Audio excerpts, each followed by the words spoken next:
Femmes violentées sexuellement sur leur terre, la terre de leurs ancêtres. Femmes découpées exactement comme on coupe de la viande. Non, trop c'est trop. Le peuple congolais a été rabouillé totalement. Le peuple congolais, on les a enlevés ce qu'on appelle la dignité d'être ce qu'on appelle être humain. Incroyable mais vrai.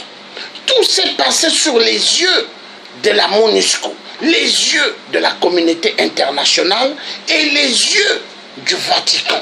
Car le Vatican où se trouve le pape n'est pas un endroit de Dieu, mais est un endroit de Satan, Lucifer. Le pape est l'ennemi juré du peuple africain.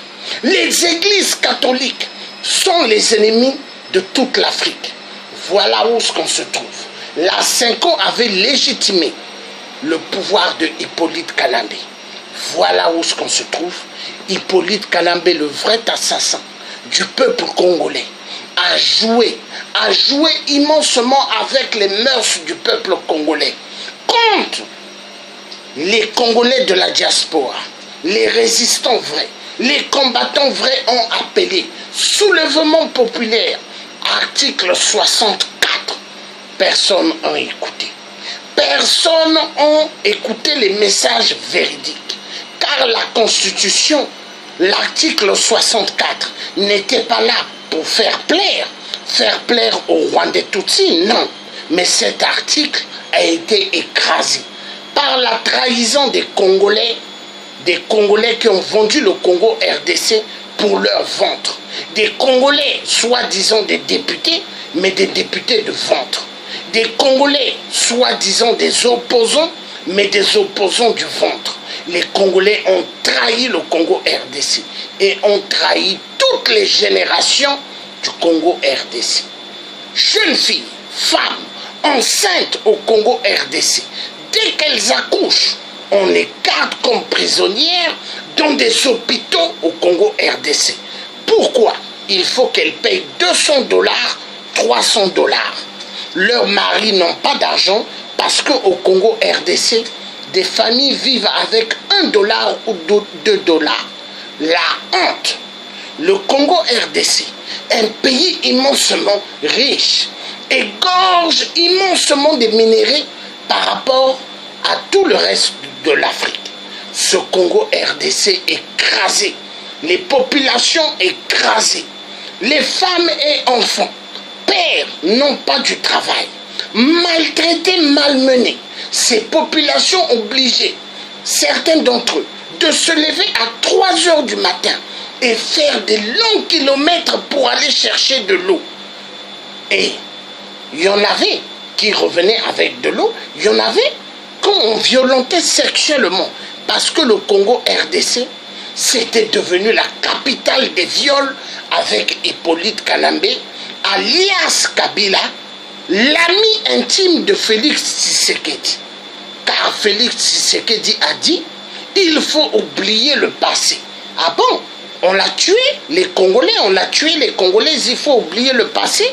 Félix, si c'est ta femme qu'on l'a pris à prendre des branches d'arbres et foncer dans sa matrice devant toi, est-ce que tu allais accepter? Félix, si c'était ton enfant qu'on prenait, on mettait 2 balles ici et toute la mâchoire enlevée, Félix, est-ce que tu allais être d'accord? Félix, si c'était ton père qu'on découpait en 1000 morceaux, est-ce que tu allais être d'accord? Si c'était ta mère qui t'a mise au monde, qu'on violentait sexuellement, est-ce que tu allais être d'accord? Félix, c'est la foutaise totalement, écoute-moi, c'est le tien africain qui te parle. Je suis un homme qui a des couilles. Je suis le neveu de celui qui était le vrai président au Congo-Brazzaville. Alors Félix Tshisekedi, je te dis bien, écoute bien et bien, tu vas dégager de la piste. Et les Congolais doivent te dégager de la piste. Donnez-moi un moment, s'il vous plaît.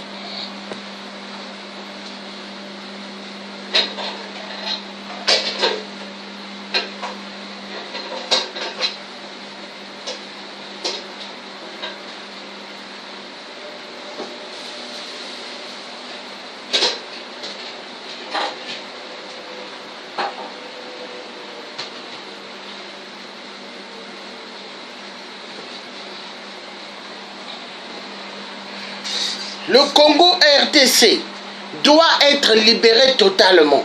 Toute l'Afrique doit être libérée totalement. Mais nous avons besoin d'une Afrique dynamique. Nous avons besoin des peuples africains qui puissent comprendre le message. Nous ne sommes pas levés pour montrer nos visages pour devenir des acteurs. On n'a pas besoin d'être des acteurs. Mais nous nous sommes levés parce que Dieu a mis quelque chose en nous de fort pour la libération de l'Afrique. Dieu ne nous a pas créé, nous, les vrais résistants ou les vrais combattants, pour que nous soyons les serpillères des dictatures. Dieu nous a donné ce qu'on appelle la vie pour avoir ce qu'on appelle la détermination totale. Aucun citoyen africain vivant dans le monde devront être pauvres. Aucun Africain en Afrique devait être pauvre. Mais l'Africain subit les conséquences du système néocolonialisme. C'est pas pour rien Thomas Sankara. Capitaine Thomas Sankara avait su bien dire à bas le néocolonialisme. Capitaine Thomas Sankara, trahi par son meilleur ami, Blaise Compaoré. Mais Blaise Compaoré, un franc-maçon, baptisé par la Loge de France, mais il est où? Dégagé par le peuple burkinabé.